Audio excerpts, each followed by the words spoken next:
নমস্কার বন্ধুরা, আমি অমিত। আপনারা দেখছেন অভিজিৎ হর্টিকালচার। আপনারা মনে হয় অলরেডি বুঝতেই পেরে গেছেন আমার সামনে যে গাছগুলি রয়েছে, এই গাছগুলি দেখে আজকে আমাদের কি নিয়ে আলোচনা হতে চলেছে। হ্যাঁ, এটিও একটি গরমের ফুল গাছ। শীতে হয় না তা নয়, শীতেও হয়, খুবই অল্প বিস্তার ফুল ফোটে। কিন্তু গরমকালে আমাদের বাগানে এই গাছগুলি কিন্তু প্রচন্ড পরিমাণে ফুল দেয়, সুন্দর মিষ্টি একটা গন্ধ, সুবাসও খুব সুন্দর। অনেক রকম কালারে পাওয়া যেতে পারে, অনেক রকম ভ্যারাইটি হয় এই গাছের। তা আজ আমরা যে আলোচনাটা করছি, এই আমার হাতে যে গাছটি রয়েছে এটিকে শ্বেত চাপা বলা হয়। কালারটা একটু হয়ে গেছে, ফুলগুলো সাদা সাদা হয়, খুব সুন্দর গন্ধ। এই শ্বেত চাপা এছাড়াও আমার সামনে যেটা রয়েছে এটা কেউ দোলন চাপা বলে, কেউ কাঠ চাপা বলে, কেউ কাঠ গোলাপ বলে, অনেক নামে একে ডাকে। এগুলো অনেকগুলো কালারের মধ্যে হয়। এটা হলুদ আছে, হলুদ সাদায় আছে, সাদা পাওয়া যায়, লাল পাওয়া যায়, পিঙ্কিশ ইয়েলো পাওয়া যায়, অনেকগুলো কালারেই পাওয়া যায় গাছগুলো। তা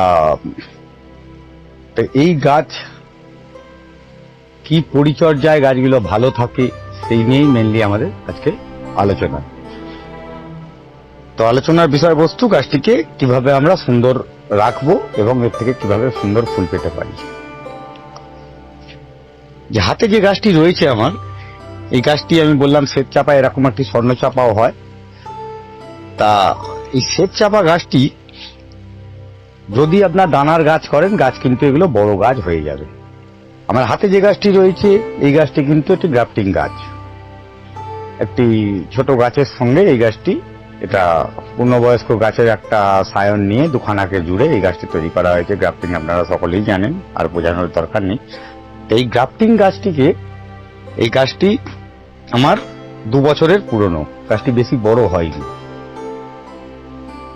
গাছটি বেশি বড় হয়নি কেন, জেনারেলি এই গাছগুলোকে বেশি কাটাকাটি করলে মারা যায়, সেই কারণে আমি বেশি কাটাকাটিও করিনি তাকে। আর গাছটি ছোট রয়েছে, আমি দেখেছিলাম গাছটা যাতে ধীরে ধীরে এর ডালপালা নিজে থেকে বেরিয়ে ঝোপালো হয়ে ওঠে। কেন আমি টবের মধ্যেই গাছটি রাখবো, মাটিতে পোতার কোনো নেই, সেই কারণে আমি এটা টবেই রেখেছি।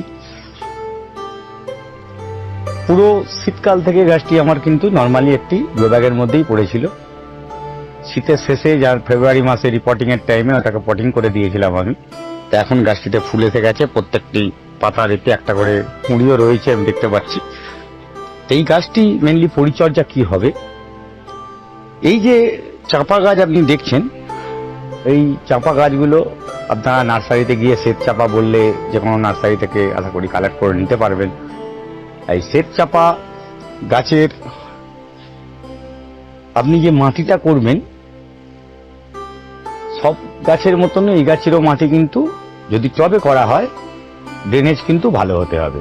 কারণ ড্রেনেজ ভালো না হলে গাছ কিন্তু ভালো থাকবে না।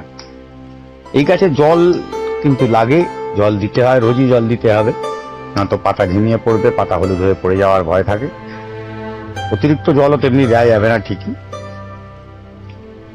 আর পরিচর্যার বিষয়বস্তু যেমন এই গাছে খুব বেশি আপনার রোগ পোকার আক্রমণ কিন্তু নেই। যেমন রোগ পোকার আক্রমণ নেই, তেমনি ছত্রাকেরও আক্রমণ খুবই কম। জেনারেলি এদের রোগ পোকা আক্রমণ থেকে এরা দূরেই থাকে, এদের খুব বেশি রোগ পোকা আক্রমণ হয় না। রোগ পোকার মধ্যে দেখা যায় বেসিক্যালি মিলিবাগের আক্রমণ এর গায়েতে হয়।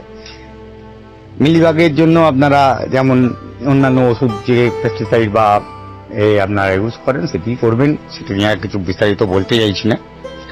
তো গাছটি মেনলি আপনার ফুল আসার সময় থেকে আর গাছটি বড় করবেন, ফুল কিভাবে পাবেন, বেশি ফুল কি করে পাবেন, সেই নিয়ে মেনলি আমাদের আজকে আলোচনা। দেখা যাক এই যে মাটিটা আমি করেছি, এই মাটিতে আমরা নর্মালি যে মাটি আমরা সমস্ত গাছের জন্যই করে থাকি সেই রকম ধরনের মাটি আছে। আপনার 70% মাটি নেবেন, 20% বালি মিশিয়ে নেবেন, ওতে সাদা বালি, লাল বালি যেটি পাবেন সেটাই মিশিয়ে নেবেন। আর 10% ভার্মিকম্পোস্ট হোক বা পাতা সার হোক, এই ধরনের সার মিশিয়ে গাছটিকে প্রতিস্থাপন করবেন। তাতে করে গাছটি ভালো গ্রোথ পাবে। আর সাথে করে সারের কথা বলতে গেলে যদি ডিকম্পোজ করার কোনো সার থাকে তাহলে আমরা যে সারের ভিডিও আগে দিয়েছি সেই সারের ভিডিও অনুযায়ী ওই ধরনের সার আপনারা ওর সঙ্গে 2 মুঠো মিশিয়ে নেবেন। ছোট টবের জন্য 2 মুঠো মিশিয়ে নিলেই যথেষ্ট, দিয়ে গাছটিকে আপনারা প্রতিস্থাপন করতে পারেন। গাছ প্রতিস্থাপনের পরে মাস 2 অন্য কিছু সার দিতে যাবেন না, অন্য কোনো রকমের সার দেওয়ার প্রয়োজন নেই। এই সার না দিয়ে ওই সময় আপনারা একটু মাইক্রোনিউট্রিয়েন্টসের ইউজ করবেন। কেন মাইক্রোনিউট্রিয়েন্টসের ইউজ কেন বললাম, এই গাছটি কুঁড়ি এলে কুঁড়ি ঝরে যাওয়ার প্রবণতা খুব দেখা যায়। অন্যান্য জবা গাছের মতন এই গাছেরও কুঁড়ি কিন্তু ফোটার আগে ঝরে পড়ে যায়।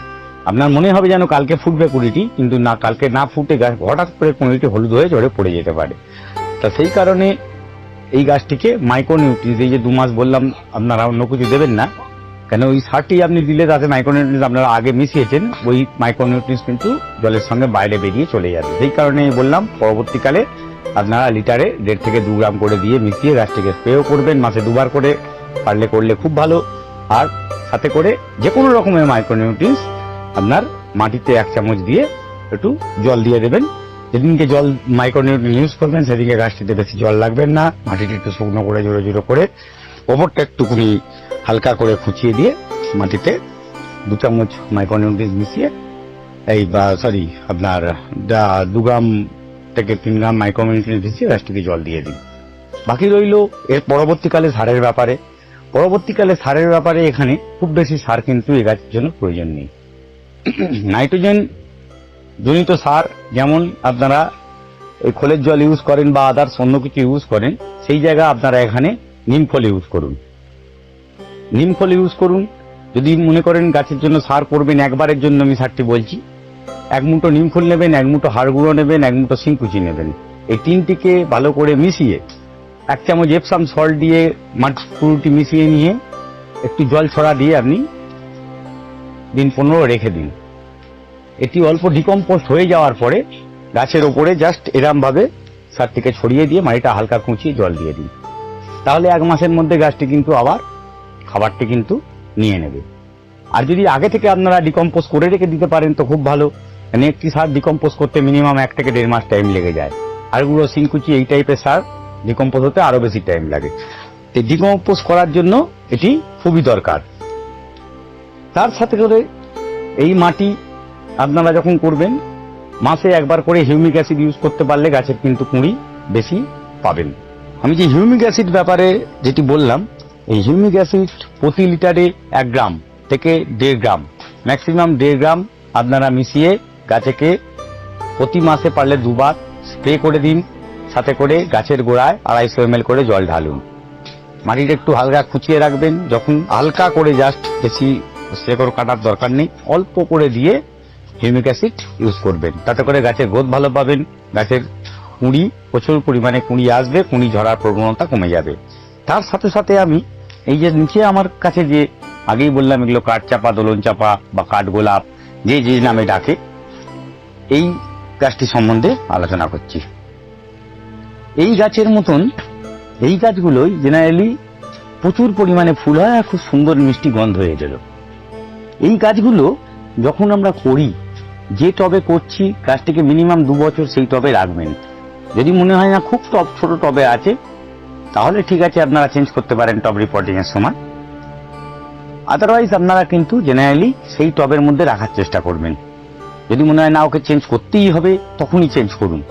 তার কারণ এই গাছ যত বেশি রুট বাউন্ড হবে, নিচে যত রুট বাউন্ড হবে জানবেন, তত ভালো গ্রোথ নেবে। এই গাছটি রুট বাউন্ড করতে খুব পছন্দ করে। রুট বাউন্ড হলে তবেই এর ফুল কিন্তু সুন্দর হয়ে ওঠে। গাছের খাবার এর মতনই একই ধরনের খাবার এতে দেবেন। গাছে ফুল আসার জন্য আপনারা পটাশ ইউজ করতে পারেন। লাল পটাশ আমরা যেটা পাই, বা কলার খোসার জল আপনারা বাড়িতে যেটা ইউজ করতে পারেন, যেটা ভাবে সে করতে পারবেন।